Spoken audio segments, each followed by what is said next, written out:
নমস্কার। আরও একটি নতুন ব্লগে আপনাদের স্বাগত। যদিও এটা একটু লেট আপলোড। আজ আমরা যাব মহিষাদল রাজবাড়ি।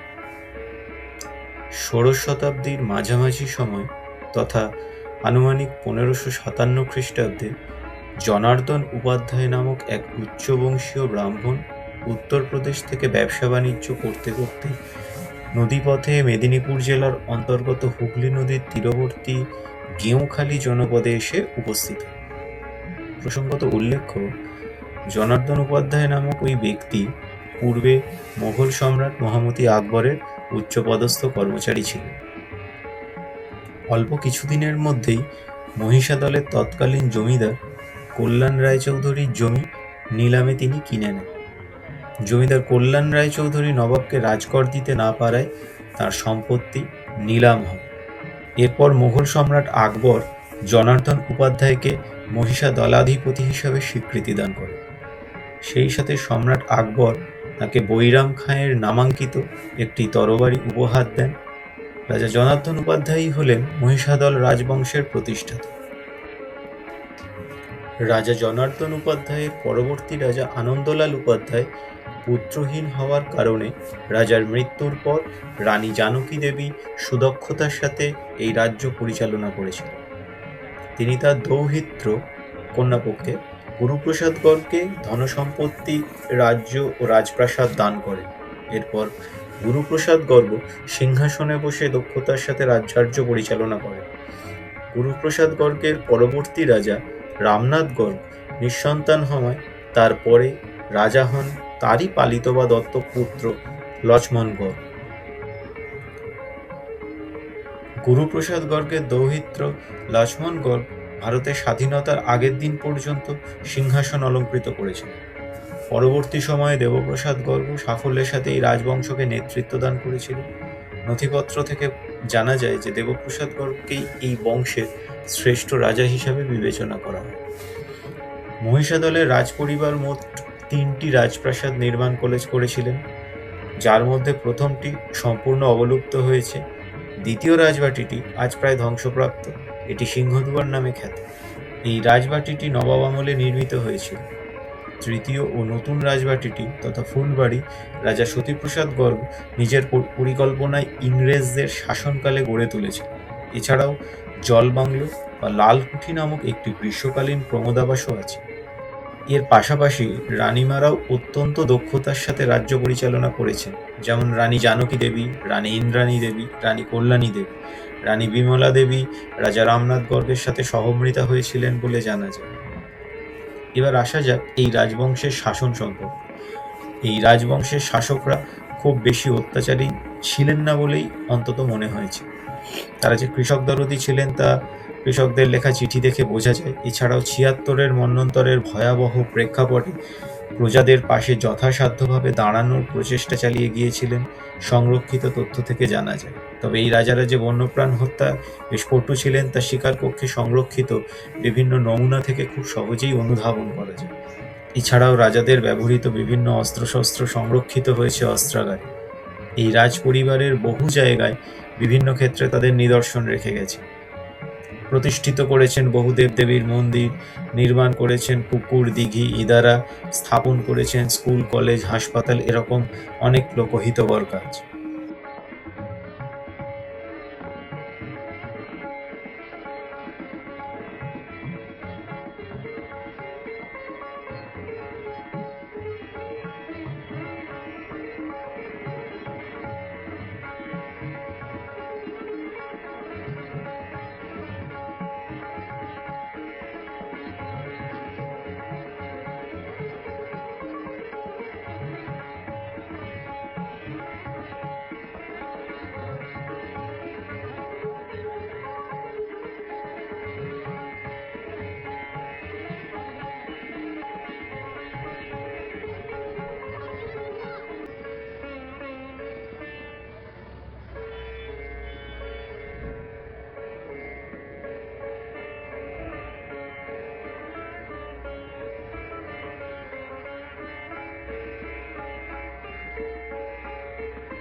এই রাজ পরিবারের আরাধ্য দেবতা হলেন মদন গোপাল জিউ, যিনি রাজপ্রাসাদ সংলগ্ন মন্দিরে আজও সকাল সন্ধে নিত্য পূজিত হন।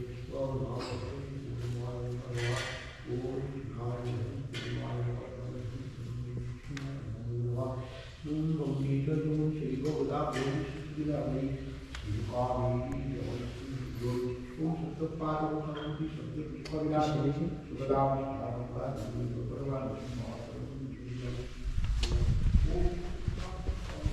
বারণ করেছি এদিকে।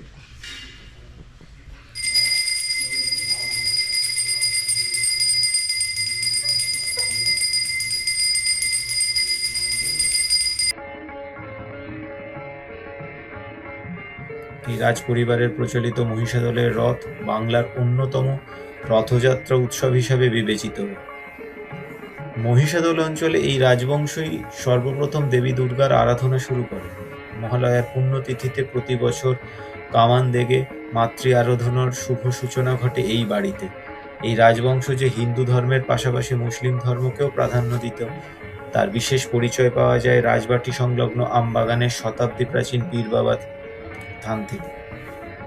শিক্ষা ছাড়াও এই বংশ শারীরচর্চা, খেলাধুলা, সূক্ষ্ম সূচিশিল্প, চিত্রকলা, উচ্চাঙ্গ সঙ্গীত, বাদ্যযন্ত্র চর্চার মধ্যে দিয়ে ললিতকলা ও চারুকলার পৃষ্ঠপোষকতা করে শিল্পকে শ্রুতিনন্দন ও দৃষ্টিনন্দন করেছিলেন তা জানা যায়। এই পরিবার মেদিনীপুরের স্বাধীনতা সংগ্রামীদের সম্মান জানাতে ও স্মৃতিরক্ষার্থে মহিষাদল বাজারে শহীদ স্মৃতিস্তম্ভ নির্মাণ করেছিলেন, যা আজও অক্ষত। অবশেষে রাজা লক্ষ্মণ প্রসাদ গর্গ বাহাদুরের শাসনকালে হাবশিদের অতর্কিত আক্রমণে রাজপ্রাসাদে থাকা বহু মূল্যবান সম্পদ লুণ্ঠিত হয়, এমনকি সম্রাট আকবর প্রদত্ত বহু মূল্যবান সামগ্রীও খোয়া যায়। ষোড়শ শতকে প্রতিষ্ঠিত এই রাজবংশ বহু উত্থান পতনের মধ্যে দিয়ে আজ একবিংশ শতকের তৃতীয় দশকে এসে উপনীত হয়েছে। বর্তমানে এই রাজবংশের সিংহভাগ প্রতিনিধি ব্যবসায়িক কারণে দেশ বিদেশে থাকেন। দুর্গাপূজায় সকলে মিলিত হন এখানে। বর্তমানে শৌর্যপ্রসাদ গর্গ এই ঐতিহ্যবাহী রাজবংশকে নেতৃত্ব দান করেছে। আজও রাজবাড়ির প্রতিটি কণায় লুকিয়ে আছে কত শত ইতিহাসের গল্প। আজও ফুলবাড়ির সামনে সমহিমায় দণ্ডায়মান বৃক্ষগুলি শত শত বছরের ইতিহাসের সাক্ষ্য বহন করে আসছে।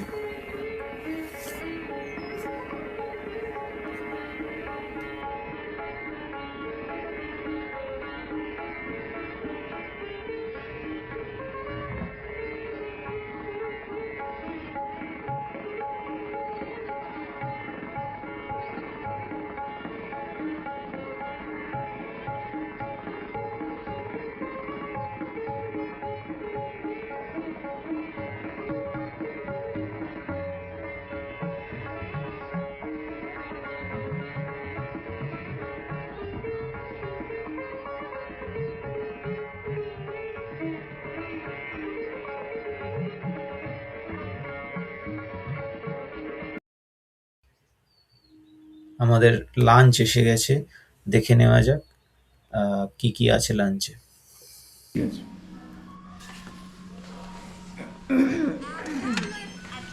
রয়্যাল থালি কি কি আছে একটু বলে দাও। ভাত, লেবু, ঘি, এদিকে বেগুন ভাজা, গয়না বড়ি ভাজা, ঝুড়ো আলু ভাজা, শাক ভাজা, কিছু একটা বাটা বুঝতে পারছি না, মুগের ডাল, শাকের ঘন্ট, ফুলকপির ডালনা, কাতলা মাছের কালিয়া, মাটন, চাটনি, পাঁপড়, মিষ্টি দই। অসাধারণ। তাহলে শুরু করা যাক এবার।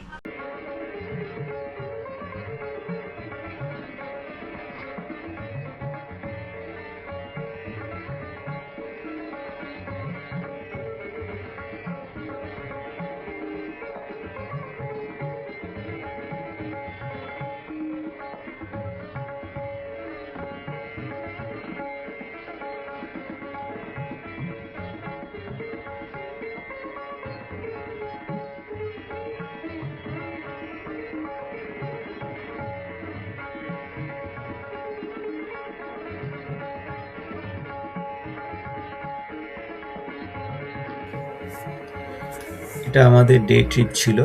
আমরা সকালে এসে বিকালে বেরিয়ে গিয়েছিলাম।